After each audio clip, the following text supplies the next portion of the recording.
We discovered our daughter was switched at birth, and when we tried to meet her, we found out something even worse. Our daughter Sophie needed routine blood work before a minor surgery when she was 10 years old. The doctor called us into his office and said there was a problem with the results. Her blood type was O negative, but my husband and I are both A positive, which he said was genetically impossible. We did a DNA test and Sophie wasn't biologically related to either of us.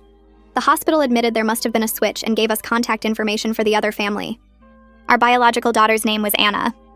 That night I watched Sophie sleep and couldn't stop crying because I loved her just as much as before.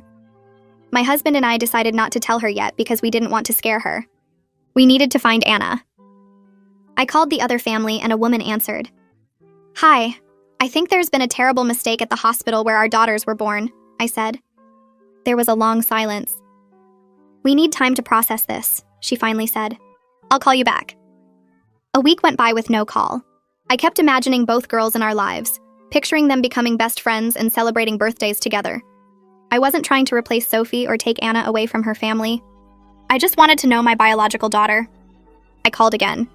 "I know this is overwhelming, but we just want to meet Anna. We can figure everything else out together." She sighed. "We're still thinking about how to handle this. We need more time." I asked what there was to think about because Anna was my daughter. She said it was complicated. Another 2 weeks passed, and I called every few days. "Now isn't a good time," she kept saying. "We're dealing with some family stuff, and Anna is going through a lot right now." I asked if Anna was okay. "I can't get into it right now, but we'll reach out when things calm down." Sophie asked me one morning why I seemed sad, and I told her everything was fine. My husband grabbed the phone from me one day when I was crying. "Listen, we have every right to meet our daughter, and we're not going to wait forever," he said firmly. She got defensive. "You need to think about what's best for Anna and not just yourselves. This is complicated, and you're making it harder." I took the phone back. "Please, we've missed 10 years of her life already." She said the timing wasn't right and hung up. Sophie asked why I kept crying, and I hugged her tight and told her I loved her more than anything. Another month went by with emails and texts begging them to reconsider. I left a voicemail saying we were coming to their house whether they liked it or not. She texted back saying fine, they'd meet us at a diner, but they needed to talk to us alone first. I asked my sister to watch Sophie. We showed up at the diner, and the other couple was already sitting at a table in the back. The woman's eyes were red and puffy, and the man looked like he hadn't slept in days. We sat down, and I immediately said, "Where is Anna? When can we meet her?" The woman looked at her husband, and he stared down at the table. "There's something we need to tell you first," he said quietly. My husband leaned forward. "What's going on? Why all the secrecy?" The man took a deep breath. "This has been the hardest 2 years of our lives." I felt my chest tighten. "What do you mean 2 years?" The woman started crying harder. "We should have called you right away when we found out about the switch. But we were scared and didn't know what to do." My husband's voice got louder. "Found out about the switch? When did you find out?" The man said, 2 years ago, when our daughter needed blood work, same as yours. That's when we realized Anna wasn't biologically ours." I couldn't believe it. "You've known for 2 years and didn't tell us?" The woman was sobbing. "We were going to tell you. We wanted to. But then everything happened and we just couldn't deal with it." I was getting angrier. "I don't care about your excuses. Where is Anna right now?" The man looked at his wife and then back at us. "She's not here. You can't see her." My husband stood up so fast his chair scraped loudly. "Then take us to her. Right now, or we're calling the police." The couple looked at each other and something passed between them that made my blood run cold. "We can't do that," the woman whispered through her tears. I felt my own tears starting. "Why not? What happened? Is she okay?" The man's voice broke when he said, "Anna died 2 years ago. We left her in the car on a hot day. We forgot she was there." I couldn't speak. I couldn't breathe. My husband made a sound like he'd been punched. The man looked right at me. "We were so afraid to tell you this. But then we realized that avoiding you wasn't the right decision. Because you're going to give us Sophie back. We're getting a second chance." I can't breathe, and the room tilts sideways while my husband's chair scrapes back. He lunges across the table at Edward, and I grab his arm hard enough that my nails dig into his skin. Edward jerks backward, and Kira flinches so hard she almost falls off her chair. My mind keeps screaming the same words over and over. Our daughter died 2 years ago, and we never knew she existed. My husband's voice comes out strangled and broken when he says we're calling the police right now. His phone is already in his hand and shaking. Edward holds up both hands like he's trying to calm down a wild animal. He says please just listen for 1 minute because they know what they did was unforgivable, but they're trying to make it right. I'm shaking so hard I can barely hold my own phone, and I hear myself asking how giving them Sophie makes anything right when they killed our daughter. The words feel like they're coming from someone else's mouth. Kira wails that it was an accident and they've been living in hell ever since Anna died. She's sobbing so hard she can barely get the words out. My husband tells them they're completely insane if they think any court would give them custody after what they did to Anna. His voice is getting louder and people at other tables are starting to stare at us. Edward says they've already talked to attorneys who told them biological parents have rights, and their mistake doesn't erase the fact that Sophie is legally theirs. I feel like I'm going to throw up right there on the table. I realize they're actually serious about this, and they've been planning it. I stand up so fast my chair tips backward and hits the floor. I tell them we're leaving right now, and if they come anywhere near Sophie, we'll get a restraining order. Kira grabs my wrist across the table, and her fingers are cold and wet from crying. She begs me to understand they just want their daughter back, and they deserve a second chance after everything they've been through. My husband pulls me away from her, and we rush toward the exit while other customers stare at us. I can hear Kira still crying behind us, and Edward calling out that we'll be hearing from their attorney. We make it to our car in the parking lot, and I'm hyperventilating so bad I can't get my seatbelt on. My hands won't stop shaking, and I keep seeing Anna's face even though I never met her. My husband is on his phone calling his brother who works as a paralegal at a law firm downtown. I can hear him trying to explain what just happened, but his voice keeps breaking. He's asking what our legal position is and whether the Lanes can actually do this. His brother must be talking for a long time because my husband just sits there listening with his jaw getting tighter. Finally, he says okay and thank you and hangs up. He tells me his brother says we need a family law attorney immediately because biological parent claims are really complicated. I call my sister Sabine and barely get 3 words out before I'm sobbing too hard to talk. She asks what's wrong and where am I and is Sophie okay. I manage to tell her Sophie's fine, but we need help right now. Sabine says she's coming to our house right now and she'll stay as long as we need her. She says Sophie can't see us like this, and we need to figure out what to do next. My husband is staring straight ahead through the windshield with his jaw clenched, so tight I can see the muscles jumping. I know he's imagining our biological daughter dying alone in a hot car while those people forgot about her. We drive home, and neither of us says a single word because there's nothing to say that makes any sense. When we pull into our driveway, I see Sophie's bike lying on the front lawn where she left it this morning. I realize we have to go inside and pretend everything is fine and normal. My husband squeezes my hand and says we're not giving her up no matter what it takes. Sabine's car pulls up 30 minutes later, and she finds us sitting at the kitchen table just staring at nothing. Sophie is upstairs doing her homework and singing along to music. She has no idea her whole world is about to explode into pieces. Sabine hugs us both and asks what happened at the meeting. We tell her everything while she sits there with her hand over her mouth. She says she'll take Sophie to her place for a sleepover tonight so we can figure out our next steps. Sophie comes downstairs excited about an unexpected sleepover with her aunt and doesn't notice our red eyes. After they leave, I finally break down completely on the kitchen floor. My husband sits down next to me and holds me while I sob for the daughter we never got to meet and the daughter we might lose. He says we're going to fight this with everything we have and the Lanes will never get near Sophie. We spend the entire night at the computer researching family law and custody rights until our eyes blur and burn. Everything we read makes us more scared because biological parents really do have legal standing, even when other parents raise the child their whole life. The hospital switch creates this weird, unique situation that could go either way depending on what judge we get. I find cases where biological parents won custody years later, and cases where they lost. There's no clear answer, and that makes it worse somehow. At 3 in the morning, I find myself sitting on the floor of Sophie's room with her baby album spread across my lap. The pages are filled with photos of her first smile and first steps and birthday parties where she blew out candles on cakes I baked. I'm crying so hard I can barely see the pictures anymore. My husband finds me there and sits down next to me without saying anything at first. He puts his arm around my shoulders and pulls me close. Finally, he says she's ours no matter what any DNA test says, because we're her real parents in every way that matters. I know he's right, but I can't stop thinking about what a judge might decide. Courts care about biology and blood, and the Lanes have that on their side. My husband takes the album from my hands and closes it gently. He tells me we need to get some sleep because we have the lawyer meeting in the morning. I follow him back to our bedroom, but I don't sleep at all. The next morning, we meet with Lysandra Odom at her office downtown.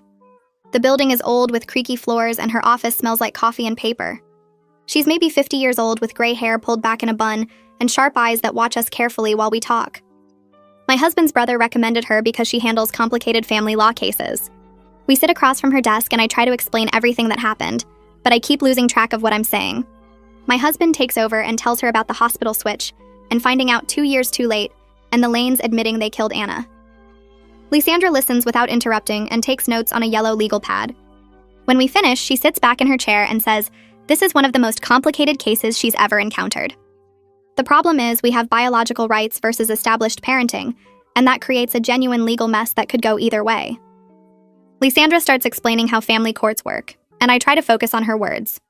She says courts are supposed to prioritize the child's best interests above everything else, including parent rights. That should work in our favor because Sophie has only ever known us as her parents. But then she warns us that biological connection carries serious weight in custody decisions. The Lanes could argue for a gradual custody transition, where Sophie slowly moves from our home to theirs over months or even years. I feel sick hearing her describe these scenarios where my daughter gets forced to live with strangers who killed their last child. My husband reaches over and grabs my hand so hard it hurts. Lysandra keeps talking about psychological evaluations and home studies and guardian ad litem appointments. She says we need to prepare for a real fight because the Lanes aren't going to just give up. My husband leans forward and asks the question that's been burning in my mind since yesterday. He wants to know if the Lanes killing Anna disqualifies them as parents to any child. Lysandra shakes her head slowly and says it's not that simple. We would need to prove criminal negligence in Anna's death, and even then it might not prevent them from claiming custody of a different child. She explains that family courts and criminal courts are separate systems with different standards. The Lanes were never charged with any crime, so legally they're considered fit parents despite what happened. Lysandra recommends we immediately file for legal custody confirmation and prepare for a long battle. She says she can file emergency motions to prevent the Lanes from contacting Sophie while we build our case. Someone knocks on the office door and a man walks in carrying 2 cups of coffee. Lysandra introduces him as her husband, Roland, who handles criminal defense work. She asked him to join us because he might be able to identify potential charges against the Lanes. Roland sits down and listens while Lysandra summarizes what we told her. He nods and says leaving a child in a car that results in death is usually charged as vehicular manslaughter or negligent homicide. But he points out that 2 years have already passed since Anna died. The statute of limitations and the lack of any police investigation back then creates big problems for prosecution now. He asks if we know how the death was officially recorded, and we admit we have no idea. I ask why the Lanes weren't charged when Anna died if what they did was a crime. Roland explains they probably told doctors and police it was sudden infant death syndrome or some other medical cause. Without an autopsy or proper investigation, the death certificate would just show natural causes. He says parents lie about these situations all the time because they're terrified of losing their other children or going to prison. The Lanes essentially got away with killing our daughter through their negligence because nobody asked the right questions 2 years ago. My husband's face goes red and he asks if there's any way to charge them now. Roland says it's possible but difficult because evidence degrades over time and witnesses forget details. He promises to look into it and see what options exist. We spend another hour going over legal strategy and filling out paperwork. Lysandra explains her retainer fee, and I watch our savings account balance drop to almost nothing when my husband signs the check. She promises to file emergency motions today to prevent the Lanes from contacting Sophie while we build our case. My husband asks how long this whole process will take from start to finish. Lysandra looks at us with sympathy and says custody battles can last months or even years depending on how hard both sides fight. She warns us to prepare for a marathon, not a sprint. We need to document everything about Sophie's life with us, and gather character witnesses and prepare for home inspections. The Lanes will be doing the same thing to prove they deserve custody. 3 days later, I'm making lunch for Sophie when my phone rings with Lysandra's number. My hands start shaking before I even answer. She tells me the Lanes have hired their own attorney who just sent over a formal demand letter. They're claiming biological parent rights and requesting supervised visitation with Sophie as a first step toward shared custody. I have to sit down because my legs won't hold me up anymore. I ask Lysandra if they can actually force us to let them see her. She says not yet, but their attorney is threatening to file for emergency custody if we don't cooperate with gradual introduction. Lysandra already filed our counter-motion arguing that Sophie's psychological well-being requires stability with her established family. A judge will decide which argument wins at a hearing scheduled for next week. That night after Sophie goes to bed, my husband and I argue in whispers in our bedroom. He thinks we should tell Sophie what's happening before the court hearing so she's prepared. I'm terrified of traumatizing her with information she's way too young to process. She's only 10 years old, and how do you explain to a child that strangers want to take her away because of biology? My husband says she'll find out eventually, and it's better coming from us than from a judge or social worker. I start crying again because I know he's right, but I can't stand the thought of seeing fear in her eyes. We go back and forth for over an hour until we finally compromise. We'll tell her we're dealing with some legal paperwork about her birth, but everything is fine and she's safe with us. It's not the whole truth, but maybe it's enough for now. The next morning, Sophie comes downstairs for breakfast and sits at the table pushing her cereal around with her spoon. She looks at me with this worried expression and asks if all this legal stuff is about her blood type being different from ours. My stomach drops because I realize she's been thinking about that doctor's visit for weeks now and connecting dots we didn't want her to connect yet. I sit down next to her and take her hand and tell her the hospital made a mistake when she was born, but it doesn't change anything about our family. She nods slowly and says, "Okay," but I can see in her eyes she knows we're not telling her everything. She asks if everything is really fine, and I promise her it will be and give her a hug that lasts way too long. My husband watches from the doorway, and I know we're both thinking the same thing, that we can't keep this secret much longer. The week drags by with Sophie asking fewer questions but watching us more carefully. The night before the hearing, I can't sleep at all and end up on the couch with my laptop at 2 a.m. I search for switched at birth custody cases and find dozens of stories about families discovering hospital mistakes years later. Most of them worked out some kind of shared custody arrangement or gradual transition that let both families stay involved in the kids' lives.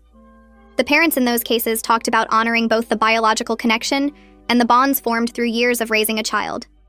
But none of those cases involved one child dying because her parents forgot her in a hot car. None of them had parents trying to replace a dead daughter with the living one they never knew.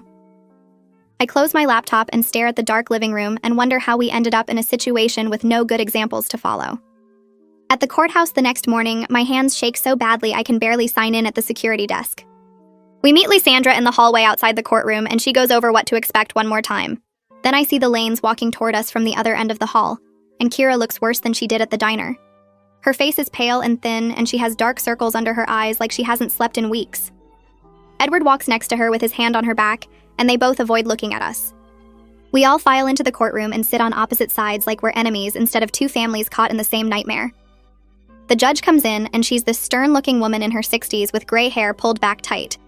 She tells everyone to sit and starts reading through the case file while we all wait in silence. Lysandra stands up when the judge asks her to present our position. She talks about Sophie's stable home life with us, and how we've been her parents for 10 years, and how ripping her away from the only family she knows would traumatize her. Then she brings up the Lanes' history and says they were criminally negligent with Anna, and that history shows they're not fit to parent any child. The Lanes' attorney objects and says that's prejudicial and irrelevant to Sophie's custody. He argues that biological parents have fundamental rights, and the Lanes have shown remorse and gone through therapy. The judge listens to both sides without showing any reaction on her face. When the attorneys finish, she looks at all of us and says, "This is clearly a complicated situation that requires careful evaluation before any custody decisions are made." The judge orders a full custody evaluation that will include home studies of both families and psychological assessments of everyone involved, and interviews with Sophie. She says a court-appointed evaluator will spend the next 6 to 8 weeks gathering information to help determine what's truly in Sophie's best interest. Then she grants a temporary order that keeps Sophie with us during the evaluation, but requires us to cooperate fully with all the evaluation requirements. The Lanes' attorney stands up and asks about visitation rights during this time. The judge shakes her head and says no visitation until the evaluation is complete, and she's reviewed the findings. Kira makes this quiet sobbing sound, and Edward puts his arm around her shoulders. The judge bangs her gavel and says court is adjourned, and everyone starts gathering their things. Outside the courtroom, Lysandra explains that the custody evaluation will take 6 to 8 weeks, and the evaluator's report will basically determine what the judge decides. She says a psychologist named Marcella Price has been appointed to do the evaluation, and she'll contact us within a few days to schedule interviews and home visits. I ask if we have to tell Sophie the truth now, and Lysandra says the psychologist will almost certainly require it, because she needs to interview Sophie, and kids can tell when adults are hiding things. My husband asks how we're supposed to explain this to a 10-year-old, and Lysandra says Marcella will help us figure out the right way to do it. We drive home in silence, and I keep thinking about Sophie's face when we tell her that strangers want to take her away from us. 3 days later, we're sitting in Marcella Price's office, and she's nothing like I expected. She's warm and soft-spoken with kind eyes, and she starts by saying she knows how hard this situation is for everyone. She explains that her job is to understand Sophie's emotional needs and family bonds, and figure out what arrangement would be best for her development and happiness. She's not here to judge anyone or take sides, but to advocate for what Sophie needs. Then she says something that makes my chest tight. She tells us Sophie will need to know the truth about the hospital switch before Marcella can interview her properly, because children are incredibly perceptive, and they sense when adults are lying to them. If Sophie doesn't know what's happening, she won't be able to give honest answers about how she feels. I start crying, and Marcella hands me a tissue and says she'll help us plan how to tell Sophie in a way that won't traumatize her more than necessary. Marcella spends the next hour helping us figure out what to say and how to say it. She recommends we focus on the hospital mistake and emphasize how much we love Sophie while avoiding details about Anna's death at first. She says we should let Sophie ask questions and answer them honestly, but in age-appropriate ways. My husband and I practice the conversation over and over in her office until we can get through it without completely breaking down. Marcella schedules a time for us to tell Sophie on Saturday morning at our house, and she'll be there to provide support and help Sophie process her feelings. We drive home, and I feel sick knowing we have 3 days until we have to tell our daughter that her whole world is about to change. Saturday morning comes too fast, and Marcella arrives at our house at 10. Sophie is confused about why this nice lady is here, and why we're all sitting in the living room instead of watching cartoons. I take Sophie's hands in mine and tell her we need to talk about something important. My voice shakes when I explain that the hospital made a big mistake when she was born and accidentally switched her with another baby. I say that means we're not biologically related, but that doesn't change anything about how much we love her, or that we're her real parents. Sophie's face goes through this awful progression of confusion, and then disbelief, and then pure fear. She pulls her hands away and asks if this means we're not her real mom and dad. Her voice gets high and panicky, and I can see her trying to process what this means for her life. My husband reaches over and pulls Sophie into his lap and holds her tight. He tells her we are absolutely her real parents, because we've loved her and taken care of her for 10 years, and that's what makes a family. Sophie starts crying and asks about her biological parents and whether they want her back. I force myself to stay calm and tell her they would like to meet her someday, but right now all the adults are trying to figure out what's best for everyone. I don't tell her about the custody battle or the court hearings or the fact that they want to take her away from us. Marcella sits forward in her chair and asks Sophie in this gentle voice what she's feeling right now. Sophie says she's scared and confused, and she doesn't understand why this is happening. Sophie looks at me with tears running down her face and asks if she has to leave us and go live with these other people. I grab her hand and promise her that will never happen, and we're fighting to keep our family together no matter what. She asks if we promise, and I say yes, even though I know I can't actually promise that because it's up to a judge. Marcella asks Sophie how she feels about having biological parents she's never met, and Sophie says she doesn't want to meet them because we're her family, and she's scared everything is going to change. She asks why they want her if they didn't even raise her, and I don't have a good answer for that. Marcella tells Sophie it's okay to feel scared and confused and angry, and that all those feelings are normal. She says they're going to talk more in the coming weeks, and Sophie can ask any questions she wants. Sophie just cries harder and buries her face in my husband's chest, while I sit there feeling like the worst mother in the world for putting her through this. The next few days were awful because Sophie wouldn't let me out of her sight for more than a few minutes. She followed me from room to room and kept asking if we were still her real parents and if anyone could take her away from us. I told her over and over that we were her parents forever and nothing would change that, but I could see she didn't fully believe me. She started having nightmares and would wake up crying in the middle of the night asking if we were still there. My husband and I took turns sleeping in her room on the floor just so she'd feel safe enough to fall asleep. She barely touched her food at dinner, and her teacher called to say she seemed distracted and anxious at the school. Marcella came to our house twice that week to talk with Sophie alone in her bedroom, while my husband and I waited downstairs feeling helpless. After the second visit, Marcella told us Sophie was showing signs of anticipated grief, which meant she was already mourning the potential loss of us, even though nothing had happened yet.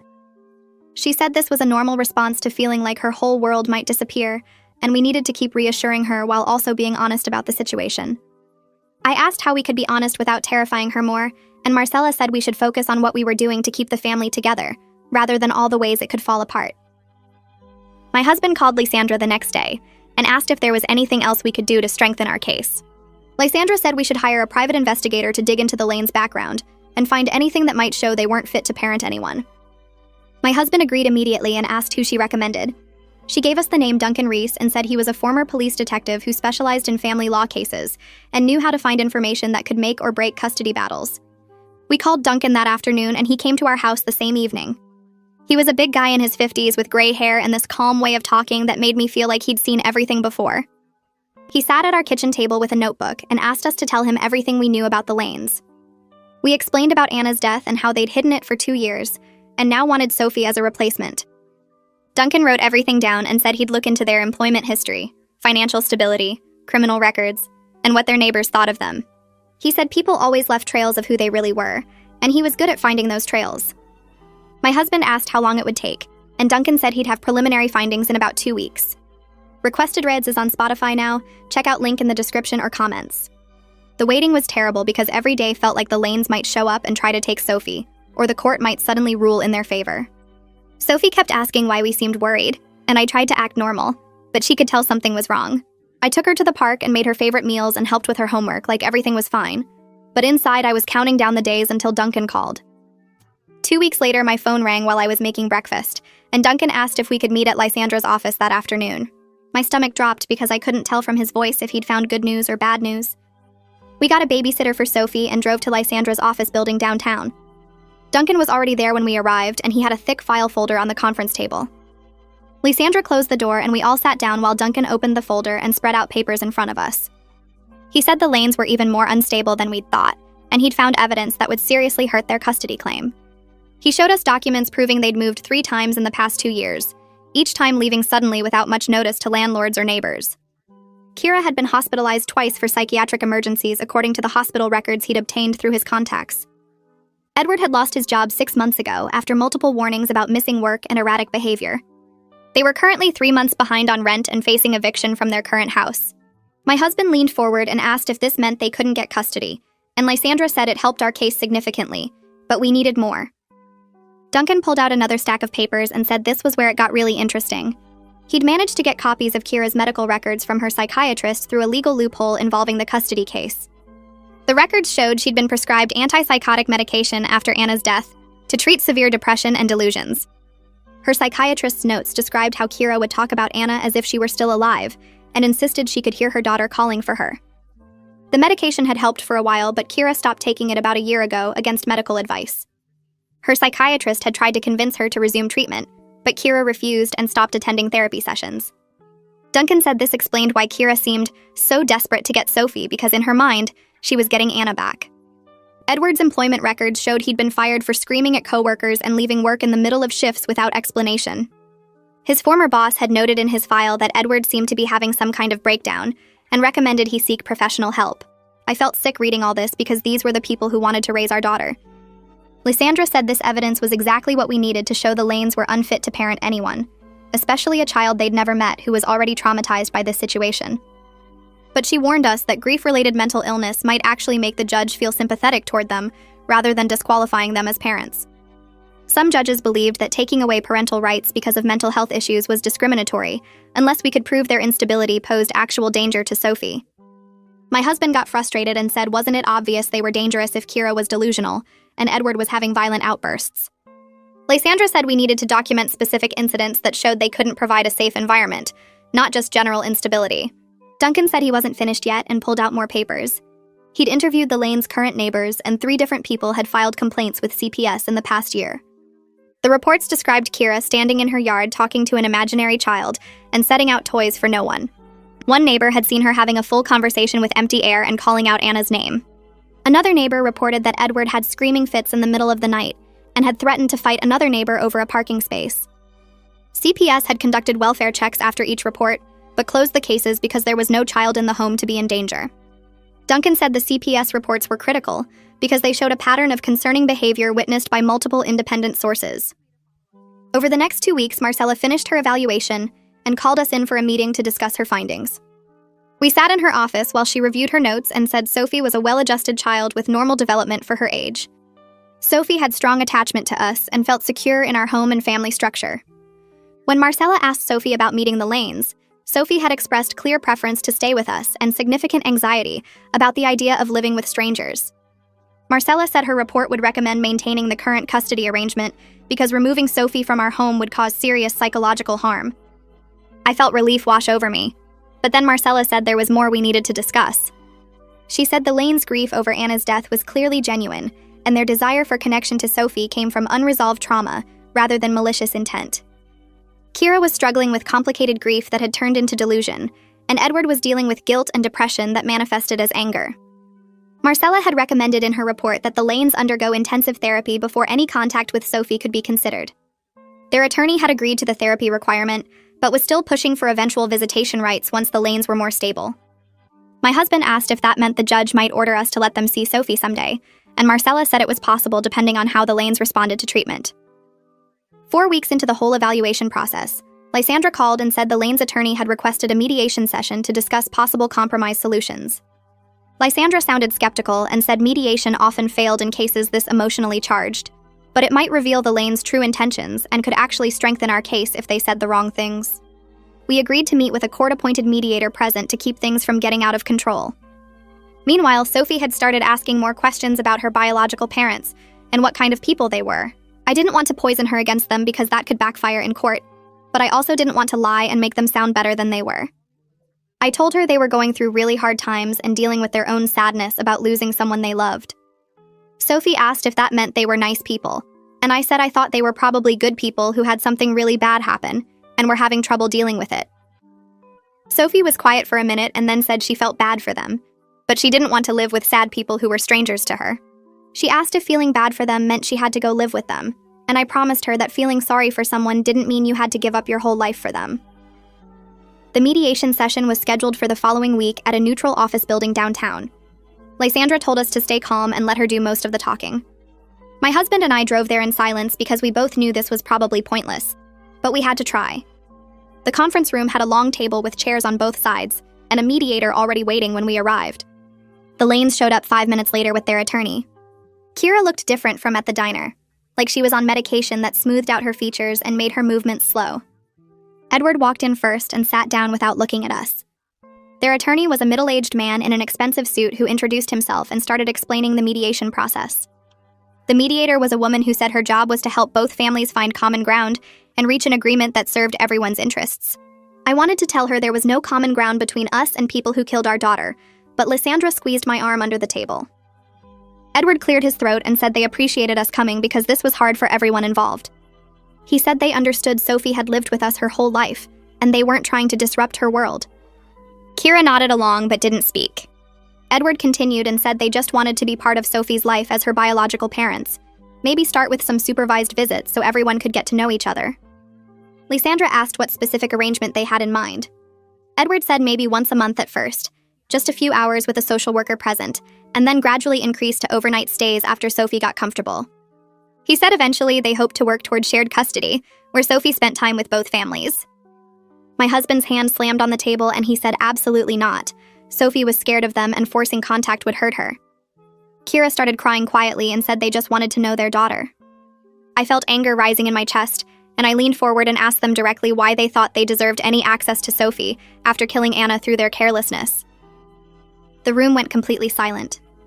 Edward's face changed and got hard while Kira sobbed louder. Their attorney objected and said Anna's death was a terrible accident that had nothing to do with Sophie's custody situation. The mediator tried to redirect the conversation, but I kept going. I said they left our daughter in a hot car and she died alone and scared, and now they wanted to take the child we raised. Edward's jaw clenched and Kira covered her face with her hands. My husband leaned forward and told them they didn't actually want Sophie.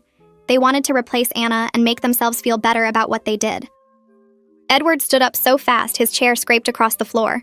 He shouted that we stole 10 years with his biological daughter while he raised ours. Kira grabbed his arm and begged him to sit down, but he kept yelling. He said we had no idea what they'd been through and we were using Anna's death to keep Sophie from her real parents. The mediator stood up and called for a break before things got worse. Lysandra pulled us out into the hallway while the Lanes went the other direction. She said they just destroyed their own case by showing their real motivation was replacement instead of actual parenting concern. The mediator would report this whole exchange to the judge, and it proved our argument that contact would harm Sophie. My husband asked if we had to go back in there. Lysandra said no, the mediation was clearly over and we should leave. We walked out of the building and I felt shaky, but also relieved that the Lanes had shown their true colors in front of witnesses. 2 days later, Roland called my husband's phone while we were eating dinner. He said he had important news about potential criminal charges against the Lanes. My husband put the phone on speaker, and Roland explained that he'd been investigating Anna's death and found a witness. A neighbor saw Edward leave Anna in the car that day and called the police to report it, but somehow the report never got properly investigated. With this witness willing to testify, the district attorney might reopen the case. I asked if that meant the Lanes could actually be charged with a crime. Roland said yes, possibly negligent homicide or child endangerment, which were serious felonies. He'd already reached out to the DA's office and they were interested in reviewing the evidence. My husband asked how long that would take, and Roland said probably a few weeks for them to investigate and decide whether to file charges. The next morning, Roland met with the district attorney and presented all the evidence he'd gathered about Anna's death. The DA agreed to investigate, but warned that going after a 2-year-old case would be difficult. He said the Lanes' obvious grief might make a jury feel sorry for them instead of wanting to punish them. Still, even the threat of criminal charges might pressure them to drop their custody claim for Sophie. Roland said he'd keep us updated on the DA's decision. 3 days after that, Lysandra called and said the Lanes' attorney had contacted her with an offer. His clients would withdraw their custody petition completely if we agreed not to pursue criminal charges against them. Lysandra told him we didn't control the DA's office, but she'd communicate the offer to us. My husband and I sat at the kitchen table that night trying to decide what we wanted. Part of me wanted to see them prosecuted and held responsible for what they did to Anna. But another part of me just wanted this nightmare to end, so our family could go back to normal. My husband said we owed it to Anna to make sure her death meant something and wasn't just swept under the rug. But we also owed it to Sophie to protect her from months or years of legal trauma while a criminal trial dragged on. I said I didn't know which daughter we were supposed to prioritize when their needs seemed to pull in opposite directions. We went back and forth for hours without reaching a decision. The next day, we met with Marcella at her office, and she could tell something was wrong. She asked how Sophie was doing, and I admitted that Sophie's worry had gotten worse because she could sense our stress. Marcella said that was exactly what she'd been afraid of. She said Sophie's immediate mental health had to be our top priority right now. If the Lanes withdrew their custody claim, Sophie could start healing from all this disruption and fear. But if we pushed for prosecution, the trauma would stretch out for months or maybe years while the case went through the courts. Marcella said she understood our desire for justice, but we had to think about what Sophie needed most. I asked if that meant we should just let the Lanes get away with killing our daughter. Marcella said it wasn't about letting them get away with anything. It was about choosing which path would actually help Sophie versus which path would satisfy our own need for revenge. She said the Lanes would have to live with what they did for the rest of their lives regardless of whether they went to prison. My husband and I left her office feeling even more confused about what the right choice was. That night, my husband and I sat up late trying to decide what we owed to each daughter. I kept thinking about Anna dying alone in that car and how the Lanes never faced any punishment for it, but I also thought about Sophie crying herself to sleep because she could feel our stress. My husband said we should call Roland in the morning and tell him to move forward with supporting the DA's investigation. I agreed because maybe holding the Lanes accountable would help us process what happened to Anna. The next morning, I called Roland and explained our decision. He said he understood and would contact the DA's office right away. I told him we'd support prosecution, but couldn't actively participate if it meant dragging Sophie through months of trauma. Roland said the DA might proceed anyway, based on the witness testimony and evidence of the cover-up. 3 days later, Roland called back and said the DA was filing charges against the Lanes for negligent homicide and child endangerment. The grand jury had reviewed the evidence and issued an indictment. I felt this weird mix of relief and guilt, because part of me wanted them punished, but another part felt sick about it. My husband asked when the trial would happen, and Roland said probably 6 to 8 months because criminal cases take time to prepare. The indictment changed everything in our custody case almost overnight. Lysandra called the same day and said the Lanes' attorney had withdrawn from their custody petition completely. She said no lawyer wants to represent parents facing criminal charges for killing a child while they're simultaneously trying to gain custody of another child. The Lanes had also stopped all attempts to contact us or make demands about Sophie. Lysandra was already preparing paperwork to file for permanent custody confirmation and termination of the Lanes' parental rights based on their criminal conduct. She said judges almost never grant custody to parents facing felony charges related to child welfare. I asked if this meant we'd won, and Lysandra said we still needed the final court order, but yes, we were going to keep Sophie. My husband grabbed my hand across the table and I started crying because the nightmare might actually be ending. Over the next few weeks, I noticed my stress levels dropping, and apparently Sophie noticed too. She came into the kitchen one morning while I was making breakfast and asked if the legal problems were over. I told her we were making really good progress and she was safe with us forever. Sophie looked relieved, but then asked if she'd ever have to meet her biological parents. I sat down with her and said honestly, I didn't know what the future held, but right now she didn't have to worry about it. She asked if they were bad people, and I struggled with how to answer that. I finally said they made some really serious mistakes, and they were dealing with the consequences of those choices. Sophie seemed to accept that, and went back to eating her cereal. Later that day, she asked if she could invite friends over for a sleepover, and I realized she hadn't asked to have friends over in months, because she'd been too anxious. Lysandra called the following week and said the Lanes' criminal trial was scheduled for 6 months away. Our custody hearing would likely wait until after the verdict because the judge wanted to see how the criminal case turned out. If the Lanes were convicted, terminating their parental rights would become almost automatic. If they were somehow acquitted, we'd have to argue their fitness based on all the evidence Duncan had gathered about their mental health and instability. My husband asked what the chances were of them being acquitted, and Lysandra said slim to none given the witness testimony and their own admission during our mediation session. Still, we had to wait for the trial to play out before we could finalize Sophie's custody permanently. I started seeing a grief counselor around this time because I realized I needed help processing everything. The counselor's name was Dr. Sarah Sanchez, and she specialized in complicated grief situations. I told her about Anna dying before I ever knew she existed, and about the Lanes trying to replace her with Sophie. Dr. Sanchez helped me understand that I could grieve for the daughter I never knew while still protecting the daughter I was raising. She said these weren't competing loyalties, but parallel responsibilities that both deserved attention. I went to sessions twice a week at first, and gradually worked through the anger I felt toward the Lanes and the sadness about never getting to meet Anna. Dr. Sanchez said it was normal to feel like I'd failed Anna, even though logically I knew I couldn't have prevented what happened. She helped me separate my grief over Anna's death from my fear about losing Sophie. My husband struggled more with anger and revenge fantasies about the Lanes than I did. He'd lie awake at night imagining confronting them or making them suffer the way Anna suffered. I convinced him to come to counseling sessions with me and Dr. Sanchez worked with both of us on processing his rage. She explained that revenge fantasies were normal, but acting on them would only hurt our family and give the Lanes more power over our lives. My husband gradually worked through his anger toward acceptance that we couldn't change what happened to Anna. We could only control how we moved forward and how we protected Sophie from further harm. He started sleeping better and stopped checking the news obsessively for updates about the Lanes case. 3 months after the indictment, Lysandra called with unexpected news. The Lanes attorney had contacted her with a plea bargain offer. They would plead guilty to reduced charges and accept termination of parental rights to Sophie in exchange for probation instead of prison time.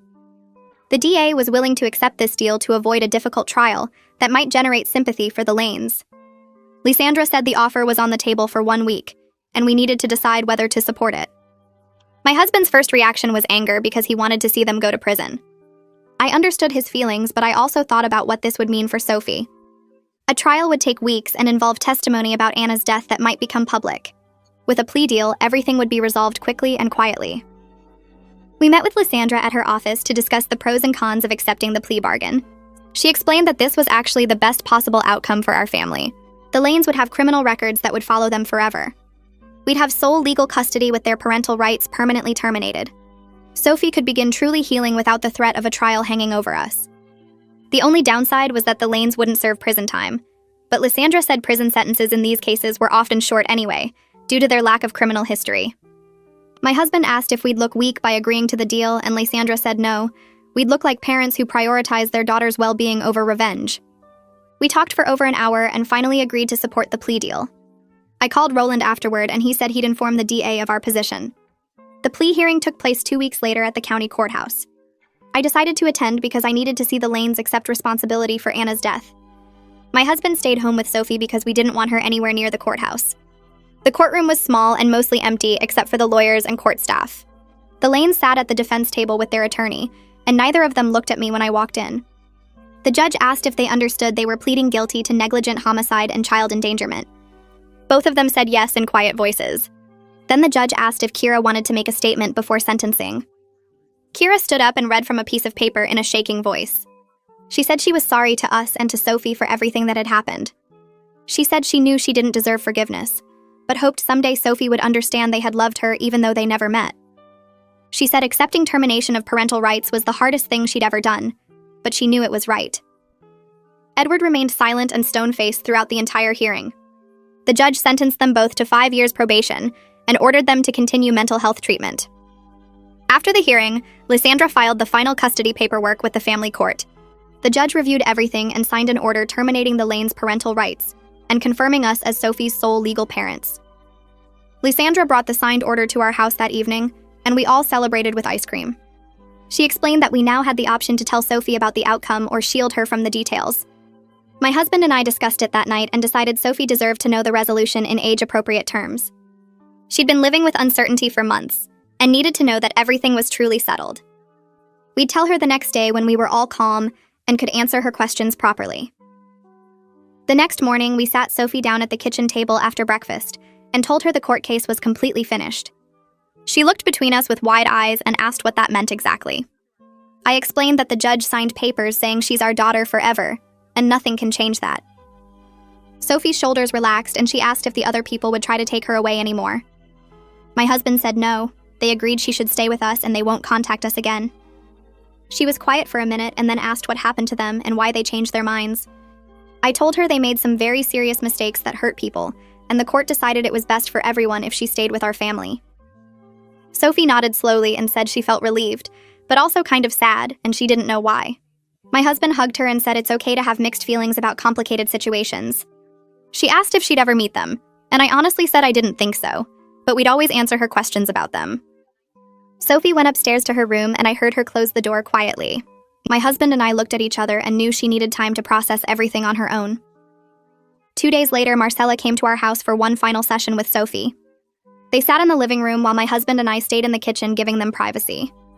I could hear Sophie's voice occasionally but couldn't make out the words. The session lasted almost an hour, and when they finished, Marcella came to talk to us while Sophie went back upstairs. Marcella said Sophie was processing her feelings well, but struggling with the idea that she has biological parents somewhere who she'll never know. Sophie told Marcella she was happy to stay with us, but felt weird knowing there were people out there related to her by blood. Marcella said she normalized those feelings and explained they might change as Sophie gets older, and that's completely fine. She also said Sophie expressed some curiosity about Anna and what she was like. Marcella suggested we keep communication open about both topics and not treat them as forbidden subjects. My husband asked if Sophie would be okay long-term, and Marcella said yes. Children are remarkably resilient when they have stable, loving homes. She recommended we check in with Sophie regularly and maybe do some family counseling in 6 months, just to make sure everyone was adjusting well. 6 months passed and Sophie seemed like a different kid. Her anxiety decreased so much that she stopped having the nightmares that plagued her during the custody battle. She slept through the night most nights and her appetite came back fully. Sometimes she'd ask questions about her biological parents out of nowhere, like wondering what they looked like or if they had the same interests as her. We answered honestly without going into the painful details about Anna's death. She also asked about the baby who got switched with her, and we'd talk about Anna in general terms, saying she would have been the same age and might have liked similar things. I always made sure to emphasize that our bond as a family wasn't weakened by biology, and that love built over 10 years was real and lasting. Sophie seemed to accept this and would usually move on to other topics pretty quickly. My husband noticed she was more confident at the school and making new friends easier than before. Her teacher said Sophie participated more in class and seemed happier overall. I found myself thinking about Anna constantly during those months. Late at night, I'd lie awake wondering what she looked like and what her personality was like. My husband and I talked several times about visiting her grave, but every time we got close to deciding, we'd back away from the idea. It felt too painful to face the reality of her death in such a concrete way. One Saturday afternoon, we were working in the backyard, and my husband suggested we plant a tree in Anna's memory instead. I loved the idea immediately because it felt like creating something living and growing, rather than focusing on death. We went to the nursery and picked out a young maple tree with bright green leaves. That evening, we dug a hole in the corner of the yard where it would get good sunlight. Sophie came outside and asked what we were doing. My husband told her we were planting a tree for her sister Anna, who she never got to meet. Sophie stood there watching us work and didn't say anything for a while. After we finished planting and watering the tree, she asked if she could help take care of it. We said of course, and the three of us stood there looking at the small tree together. A few weeks after we planted Anna's tree, Sophie surprised us at dinner by asking if she could write a letter to Anna. My husband and I exchanged glances, and I asked her what she wanted to say in the letter. Sophie said she wanted to tell Anna about her life, and what they might have done together if things were different. I felt tears starting but held them back and said that was a beautiful idea. That night, Sophie sat at the kitchen table with paper and colored pencils while we helped her write. She described her school and her friends and her favorite activities. She wrote about our family traditions and the trips we took together. She said she wished they could have been sisters who grew up together and played together. She drew pictures of our house and the backyard with Anna's tree. When she finished, she folded the letter carefully and asked what we should do with it. My husband found a small wooden box in the garage and we placed the letter inside along with a photo of our family. The next day, we had a small ceremony under Anna's tree with just the three of us. We dug a hole near the roots and buried the box there. Sophie said a few words about hoping Anna was peaceful wherever she was. I added that we'd always remember her and keep her memory alive through the tree. My husband said Anna would have loved having Sophie as a sister. A year after we first found out about the hospital switch, our family felt completely different from it had during those awful months of uncertainty. Sophie understood her complicated origin story and had processed it in a healthy way that didn't define her entire identity. She knew she was switched at birth and had biological parents she'd never meet, but she felt secure in our love and commitment. The three of us had learned that family is something you build through years of daily care and not just something determined by genetic connection. We celebrated the anniversary quietly without making a big deal about it. Sophie seemed to barely remember the exact date, which told us she'd truly moved past the trauma. My husband and I felt grateful we'd fought so hard to keep our family together and made the right choices even when everything felt impossible. Around that same time, Lysandra called to tell us the Lanes had completed their probation successfully. She said they'd moved to another state to start over fresh somewhere new. Kira was apparently in intensive therapy working through her grief and guilt over Anna's death. Edward had found new employment and they were trying to rebuild their lives separately from the tragedy that defined them for so long. Lysandra asked if we wanted their contact information in case Sophie ever wanted to reach out when she was older. My husband and I discussed it and decided to keep the information in a safe place but not share it with Sophie unless she specifically asked when she was an adult. We didn't wish the Lanes harm or want them to suffer forever, but we felt relieved they were no longer part of our lives or any kind of threat to our family's stability. Their chapter in our story had closed and we could finally move forward completely. When Sophie started middle school that fall, she seemed to have fully integrated her origin story into her sense of self without letting it define who she was. She told a few close friends about being switched at birth, and they found it fascinating rather than weird or traumatic. One friend asked tons of questions about what it felt like to find out, and Sophie answered matter-of-factly without getting emotional. Her resilience amazed me and confirmed we'd made the right decisions throughout the entire crisis. She joined the school newspaper and wrote an essay about family that her teacher praised for its maturity. Sophie was thriving in ways that seemed impossible during those dark months of the custody battle. My husband and I decided to renew our wedding vows on our anniversary that year. We'd been married 15 years and wanted to mark the occasion in a meaningful way that included Sophie. We planned a small ceremony in our backyard under Anna's tree, which had grown taller and fuller over the past year. We invited just our closest family members and a few friends. During the ceremony, we exchanged promises not just to each other but to Sophie as well. My husband promised to always be her dad regardless of biology and to support her through every challenge life brought.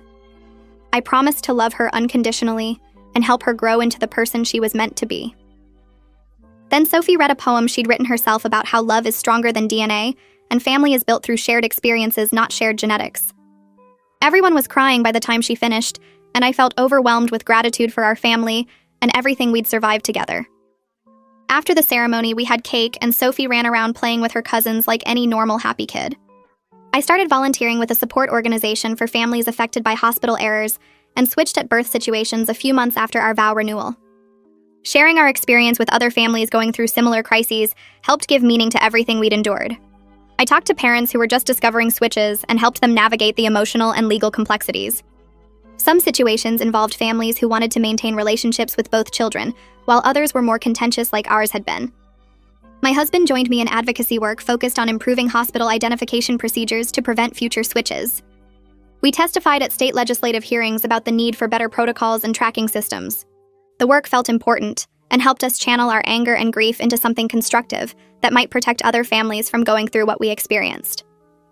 Sophie came home from the school one afternoon about 6 months after our vow renewal and asked if she could do her 8th grade personal narrative project about being switched at birth.